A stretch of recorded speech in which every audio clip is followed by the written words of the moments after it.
Good morning.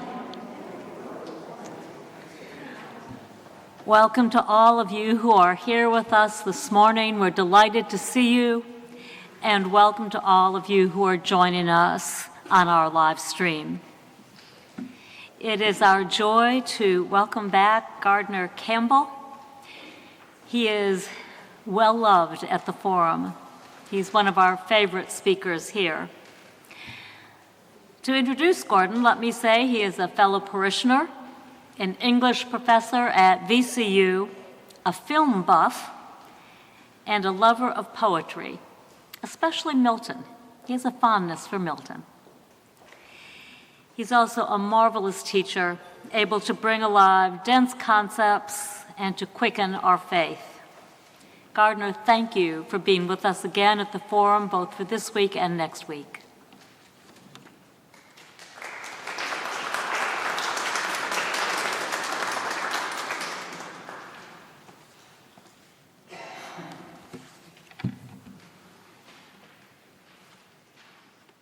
A new part of the liturgy, the unmasking.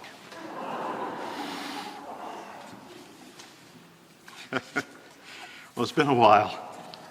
It's good to see you all here today. Good morning to you. Because poems are most vivid when they're given voice, I'd like to begin by reading this poem aloud. Does everyone who would like a copy have a copy? Good. Good.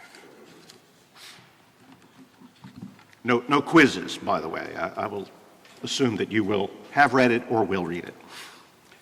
That's an English professor joke. You're all like, oh dear, is there a quiz? Because you're good students, good Episcopalians. Supernatural love. My father at the dictionary stand touches the page to fully understand the lamplit answer.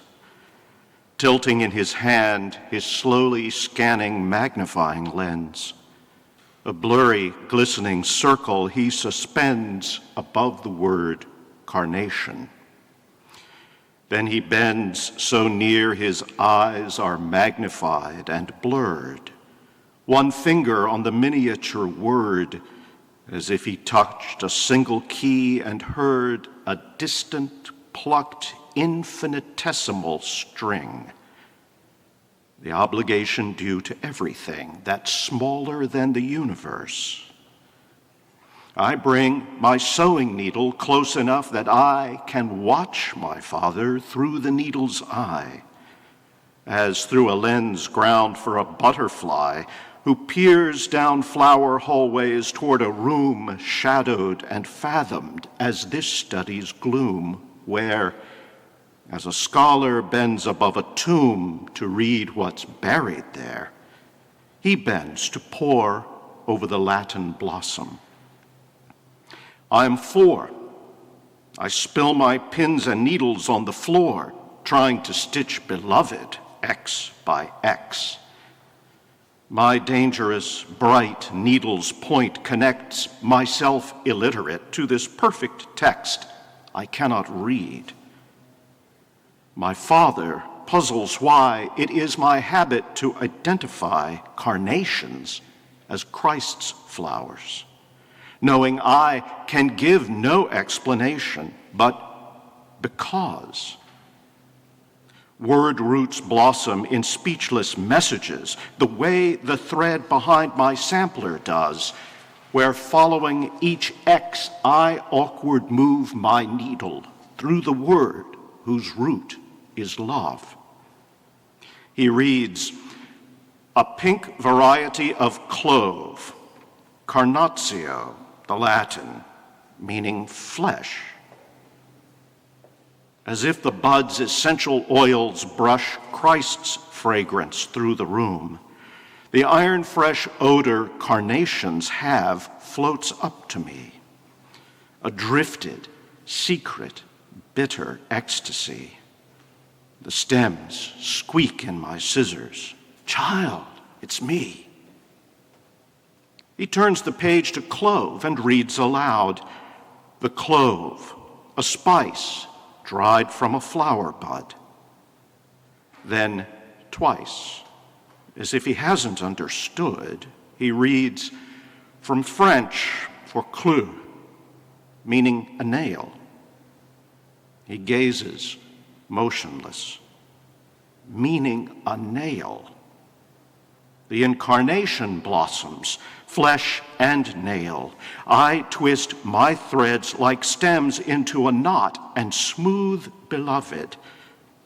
But my needle caught within the threads, thy blood so dearly bought.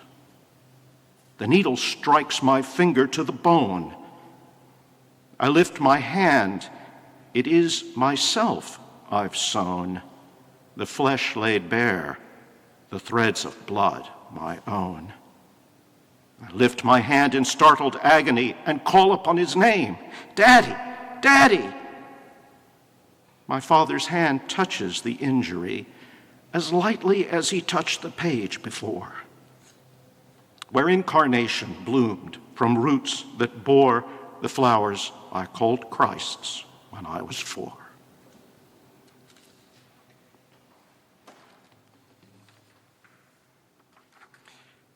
I am never entirely sure what's left to be said. Great poems like this one seem to say it all without any of my help or interference, but we'd get out far too early this morning if I just fell silent at this point. It would be dramatic for the live stream, but they'd think something had gone wrong. So I'll start with a provocation. Supernatural Love, the poem I'll be discussing with you today and next Sunday, is cozily Episcopalian and uncomfortably un-Episcopalian. As we think about it together, we'll be reassured and challenged. In fact, challenged rather strongly. The degree of challenge we feel will probably correlate with how we sit on the famous Episcopal three-legged stool. How many of you have heard of the Episcopal three-legged stool? Okay, didn't mean to ring the bell at that one. As you may recall from confirmation or an inquirer's class, which is the place I first learned of it, sadly I am not a cradle Episcopalian, the stool's 3 legs are scripture, reason, and tradition.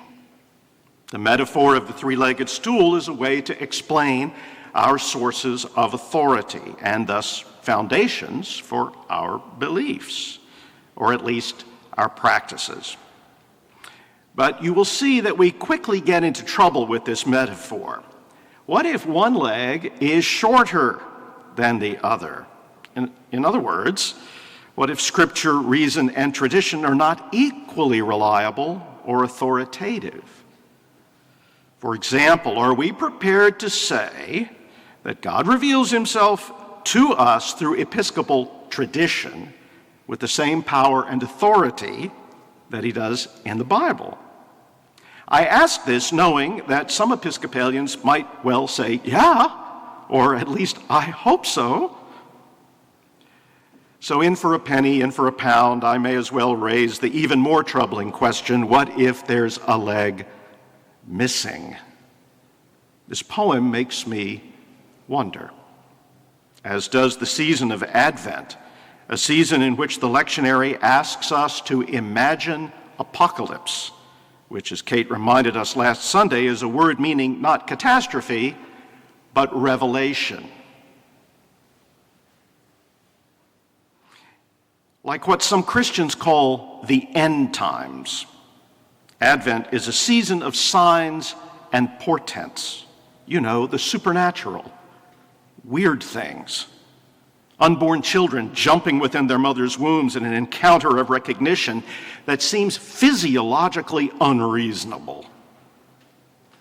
A strange new star in the sky, celestial choirs, omens of danger delivered to old men in dreams, an angel visiting a young unmarried woman in a meeting we call the Annunciation, which sounds pretty tidy, but which might also be called the supernatural conception, perhaps a more startling term, because it moves from the abstract toward the undeniably physical, just as the story of the Passion does when we follow those stations of the cross and relive each moment of the way of sorrows, physical sorrows.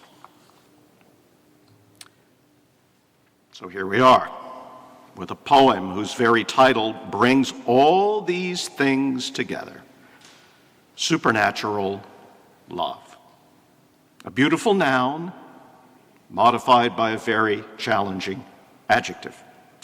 One that might just be the leg of the stool that's missing. Revelation, intervention. By definition, that leg will be the one we can't see unless we have a vision. Things begin well enough. The father, a classic man of reasoning. Gertrude Schnackenberg's father was a professor of history, so this seems comforting, certainly to me, although history is about real things. In English, we just make things up. Still, he's a classic man of reason. He goes to a published and no doubt peer-reviewed and edited and reliable reference book, a book of stable meanings and their origins, a dictionary. The answer he seeks will be there in one sense, and in another sense, it will cause the very idea of answers, of meaning itself, to be radically changed for him.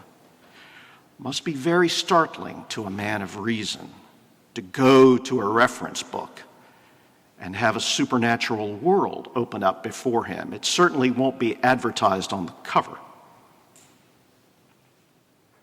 And what does he want to know? He wants to know why his 4-year-old daughter calls carnations Christ's flowers. It's a charming little quest at first, one familiar to any parent who puzzles over a child's observations, trying to figure out if there's profundity there or some simple but understandable misunderstanding. Kids say the darndest things. Right away, however, this poem takes a very strange turn. The stool starts to wobble or tilt alarmingly, because this is not the story of a father trying to figure out a daughter's mind. It is the story of the mind of the daughter, many years later, re-inhabiting her 4-year-old mind, and thus telling the story of her father's quest, which begins with touch. And it also begins with the lamplit answer to a question we have not yet encountered. It's going to get a little stranger after this. We watch through the father as a figure in the poet's memory of herself as a child, looking at her father as he looks in the dictionary. Time is warping here. As we experience both chronos, clock time, there's a sequence of events in this story, very clearly laid out for us, and also kairos, which is time seen from above or beyond the moment, the kind of time we're told God beholds in eternity. Then space begins to warp as well, as the magnifying glass affects both the word the Father looks at and the eye of the Father as he looks. The magnification is reciprocal, and the little girl sees this phenomenon as she looks through the eye of her own sewing needle, another kind of reciprocity. She describes the eye of her needle as itself a kind of lens, one that the poet, or the little girl she was, or both, looks through at the scene before her. And just as in a dream, what you behold won't stay put. Things become what they are, and what they are not, almost their opposite. Where we saw a dictionary, now we see that we are seeing through the remembered vision of the daughter something that looks like a scholar reading an inscription on a tomb. We as readers find ourselves awakened into a lucid dream, transported by looking, magnifying, framing, flowers, words like root that connect biology and linguistics, and what's that about? We see a world of life, love, growth, and death in the eternal now of this poem's quiet, shared, reciprocal contemplation. In fact, we move steadily back and forth between orientation and disorientation, between reality and what lies behind or beyond or around reality. What can it possibly mean that the touch of the Father's hand on the page is not only a means of understanding, but a kind of musical gesture? What the poet calls a distant, plucked, infinitesimal string? And watch those serial adjectives. This poem deploys them regularly. This and this and this. How do those things go together? And what is that quotation? We know it's a quotation. It's in quotation marks. The obligation due to everything that's smaller than the universe? Where does that quotation come from? Who's speaking now? Is it a definition of the miniature word carnation as it appears in the dictionary?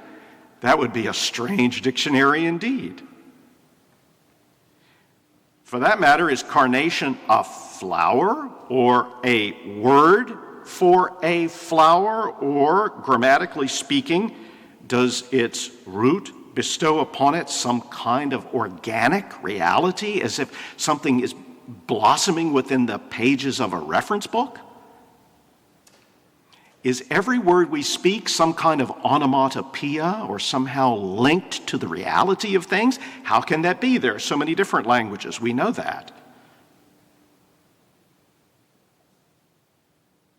And it is at this very moment, at the big pause in the line that we call a caesura, that we are shocked to learn in the midst of all of this strangeness that the speaker is 4 years old.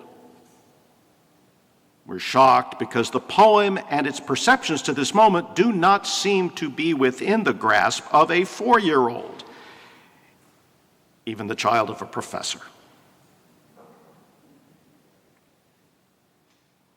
We're surprised, too, by the sudden change in tone, all of these weirdnesses swirling around. And where does it lead us to? A simple declaration: I am 4. I spill my pins and needles on the floor. That seems about as far away from a distant, plucked, infinitesimal string as one can imagine. Why are the things we're being asked to imagine receding from each other like a galaxy expanding? It's hard enough to connect with a poem in the first place. How do we connect these things? But this is the story of supernatural love. And these are the connections that, like the father and the little girl, we must not only recognize, but experience if we give ourselves up to this poem. The mind-bending analogies, the mirrorings, the reciprocalities lead us to a moment in which a 4-year-old spills her pins and needles on the floor. From the cosmological to the quotidian, from careful reasoning to a simple oops, and then one breath past the oops, the project the little child is working on comes into our view. She's doing simple needlework, threading a sharp point through yielding fabric to create a word that is not carnation, as we might have expected, but a word that we will learn is at the heart of Christ's flower. The word beloved, which she stitches, as one does in a sampler, X by X, cross by cross, Christ by Christ. Immediately, we learn that the little girl's project is both dangerous and illuminating. It's a risky pursuit of a vision that, as of yet, she is unable to articulate, though she is nevertheless connected to it. How can this be? What use is a perfect text that one cannot read? What kind of connection can one have to a word if one doesn't know what the word is? Sometimes I will even scribble that question in the margin of a student's paper. And now the poet reveals the question her father has asked. His project. Why? It is my habit to identify carnations as Christ's flowers, knowing I can give no explanation, but because. Something he knows already sends him in search of something that he hopes will illuminate the thing he knows but isn't yet the answer. And we have arrived at the answer to the question of what is the question whose answer is lit by that lamp. A cycle of questions is complete only to reveal a question that is larger and stranger. What does the daughter know about carnations and Christ that identifies, connects, unites them for her, makes them one? What does she know? How does she know it? How could she possibly know it? And this moment comes at the midpoint of the poem. 19 stanzas, 3 lines each. So this stanza is the middle stanza. And the line, word roots blossom in speechless messages, which you can think about for 39 years, as I have since I first read this poem, and you will not get to the end of it. Word roots blossom in speechless messages, the middle of the poem's 57 lines. For this poem is the adult poet's sampler, too. Her dangerous bright pen's point, connecting all of us to the vision that we can see before we understand it, but which nevertheless has a meaning that can be discovered and shared without ever exhausting the original because. In the beginning was the Word, a garden planted by God where word roots blossom in speechless messages. And we experience it in a poem about a father and his child. The structure of this poem evokes the limits, the patterned repetitions, and the direct, unmediated experience of the 4-year-old girl. The words are not always simple, and obviously no 4-year-old child could have written this poem. But Schnackenberg has accomplished her brilliant feat of immersive storytelling through the short stanzas and especially through the triple rhymes. a very difficult feat to pull off in English, which is not nearly as rich in rhymes as Italian. But at the same time, the structure of the poem, so definite and direct in its patterns, conveys the definite and direct relationship at the heart of this very mystery. In other words, when we recognize and experience the pattern, a pattern so powerfully present in this poem, the stitching of these lines together, we experience and recognize the very mystery the poem describes. Patterned, definite, direct. What does it mean? It's a mystery that can be encountered through reason and experience, but not exhausted by either reason or experience. A little like a life lived in all its complexity and all its utter, unmistakable patterns, which evokes the mystery at the heart of our existence. What it means to live, what it means to die, what it means to encounter the incarnate Christ in a baby, in a crucified young man, in one's own life, in one's own injuries and blank illiteracies. To be wounded, to be startled by a new and unfathomable pain, to call for a parent, to pray to our Father, to receive a touch that is both healing and meaningful, all through the graciousness of a beloved hand that only a moment before sought understanding, in a striking imitation of the child's experience by touching a word in a dictionary. I assure you that nowhere in my training as a professional scholar of English was I ever advised that when crafting an argument or pursuing a line of inquiry for best results, I should remember to touch the page. Never got that in any graduate seminar, in any class. No one ever told me that. Having trouble with a poem? Touch the words. Never came up. And yet, as we say so often these days, here we are. There you are. And here I am. As the poet William Butler-Yates once wrote, "What do we know but that we face one another in this place?" But with all due respect to Yeats, whose poetry I love, this poem insists that we do know more than that. But what we know, we may not be able to explain.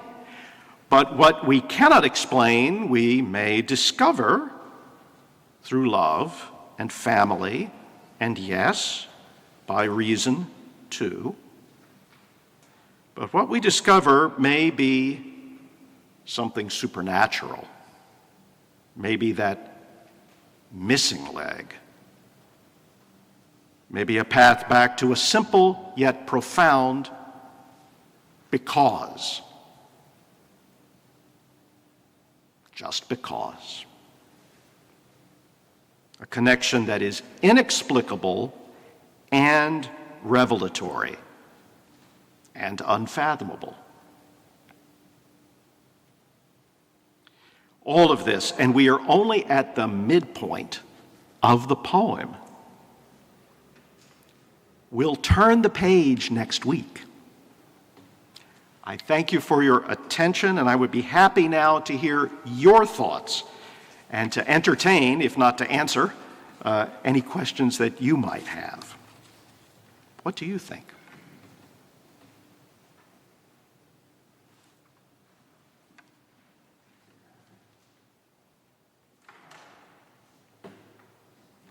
Right down here, and then, so one and then two. Yes. The gentleman right here. Yes. Give us some insight at this point. Can you tell us something about the poet, her background, her advocacy, her life?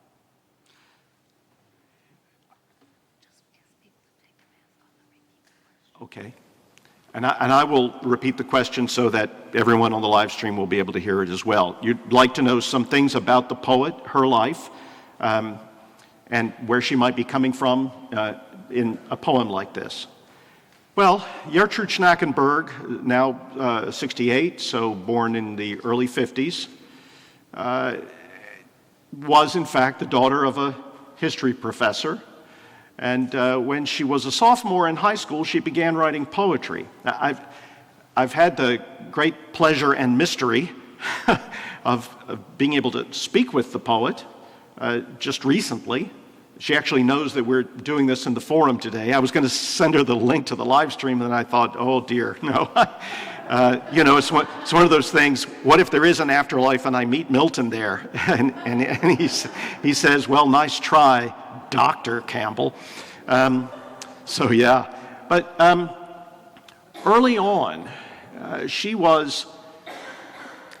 had these interests in history, in what I'll call cosmology, the larger structures of meaning and the universe itself, and what I would call almost a love and an obsession with the history of poetry. So touchstones for her tend to be Dante, or the Oedipus myth, or a poet like T.S. Eliot. She's always thinking about these bigger worlds through the experience of her own life as a kind of a microcosm, her own experience growing up in this household in Washington State. She went to Mount Holyoke as an undergrad, and she told me she did that because that's where Emily Dickinson went to school, which I think is as fine a reason to go as any I can imagine. But you can get a feel for the way she might think. It's not that she had some guidance counselor who said, oh, I've evaluated your metrics, Ms. Schnackenberg, and our matching program suggests that Mount Holyoke would be the place for you because of their fine whatever. So there is in all of the rationality this, I would call, a strong kind of mystical or visionary streak as well. Now, those are my words. I'm not sure she would agree with them exactly. One of the things we talked about was whether words are in fact magical. She says she doesn't think so, but I'm not sure. But who am I? I'm just an English professor. And I would hate to contradict the poet. But that's the question that's always before her. To what extent does meaning emerge from our search for it, and to what extent does meaning confront us in a way that we won't have expected? How can we rely on one or the other?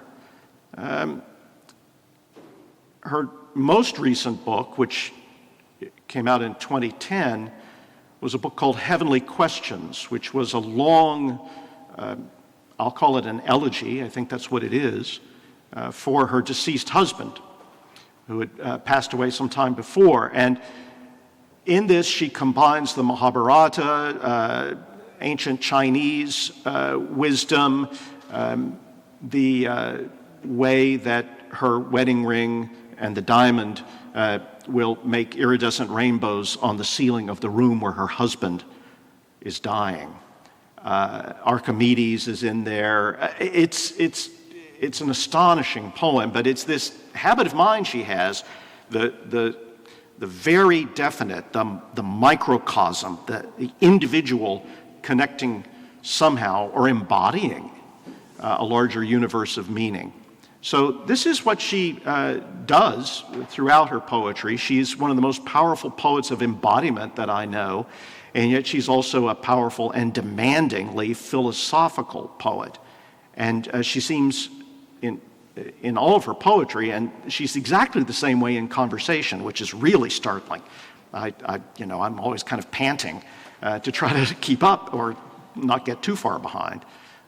It just comes out. This is her habit of mind. So I hope that's helpful.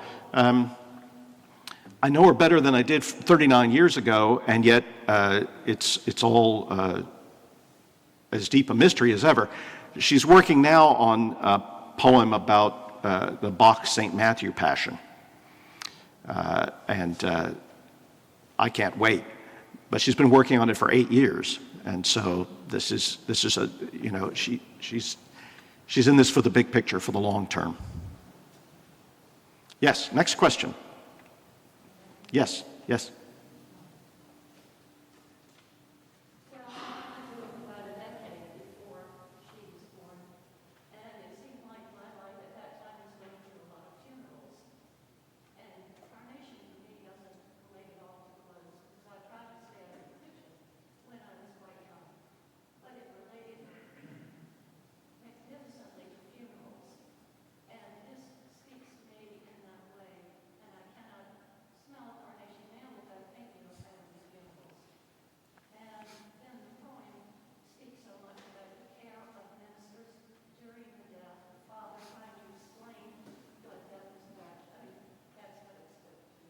Now that's a really fine insight. The poem is definitely full of life and death, of comfort and pain. And I went to a lot of funerals when I was a child too. My parents were older, so this was one of the things we would do on Sunday evenings. We would go to the funeral home, which sounds awfully grim for an upbringing, but yeah, that floral scent, just as you say, is something that brings back those kinds of memories. And when she says in that series of adjectives, a drifted, secret, bitter ecstasy, and the iron fresh odor of carnations, I mean, as we'll talk about next week, she's driving toward this derivation of carnation from the word for nail, so that we get the incarnation and the passion at the same time. And we see, I think, that connection between life and death, between love and pain. So yeah, I think that's right. And did she know that when she was 4?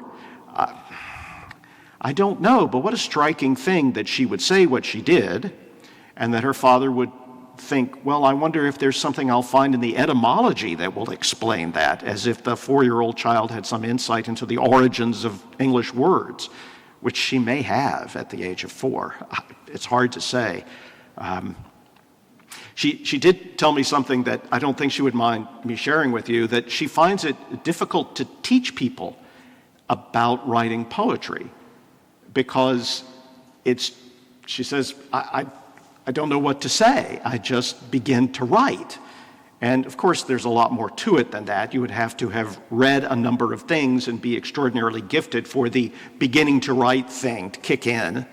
But there's also a way in which she's exquisitely sensitive to the way it seems that some of this stuff just appears as a kind of a vision.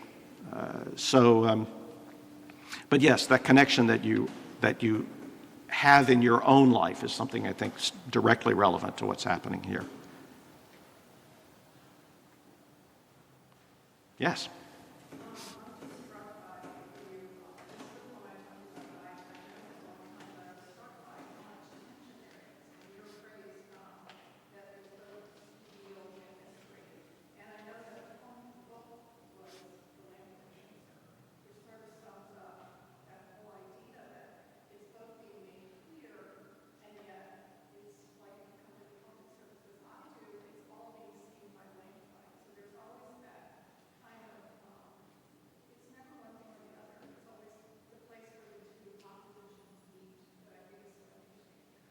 Yes, the observation is that there's an extraordinary tension in the poem between illumination and a kind of circumscribed illumination, that it is a lamplit answer, but just as in the Celtic service, the illumination seems confined or unsteady as the candle flame flickers. Now, the lamp here is not necessarily a candle, but it's the same idea. It's not as if the answer is in the dictionary that you've opened on a bright sunny day in the middle of June.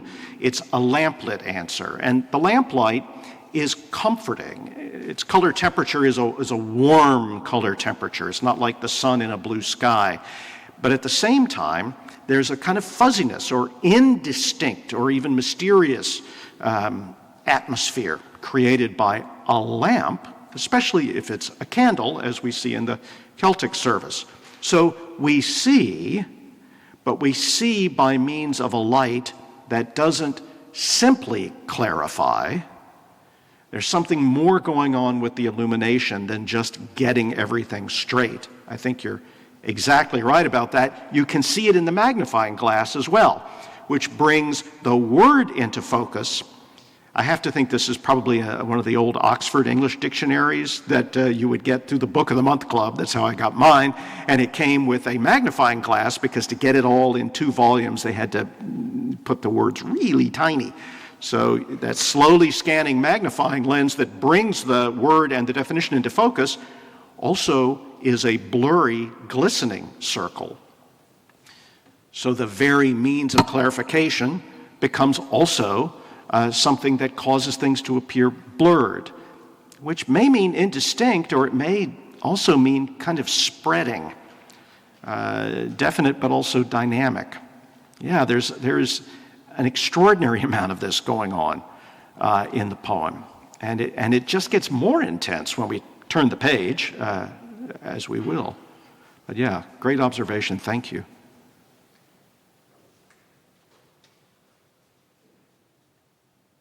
Yes. The butterfly. Yes, a lens ground for a butterfly. I will be candid with you. I'm not sure what to make of the butterfly. What would you make of the butterfly? That's a teacher trick, which I can do because it's my wife who asked the question, and she's the loving beneficiary of my teacher tricks. Yes, yes. Young woman, what would you make of the butterfly?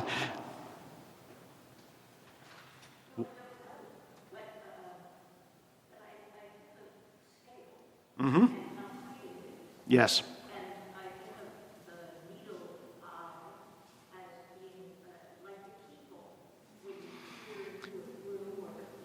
Right? So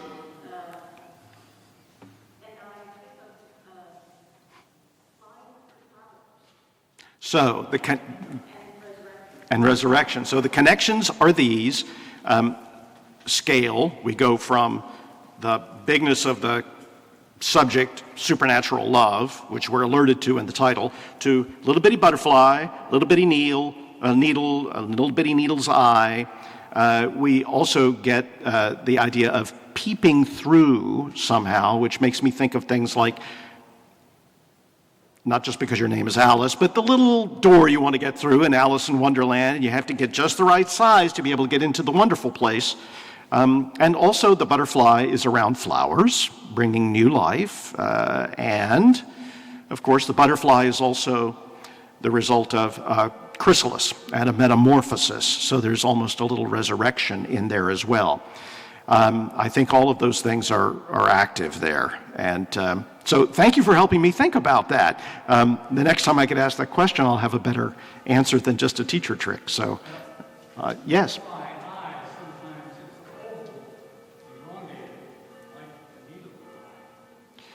Say the first part again, sir?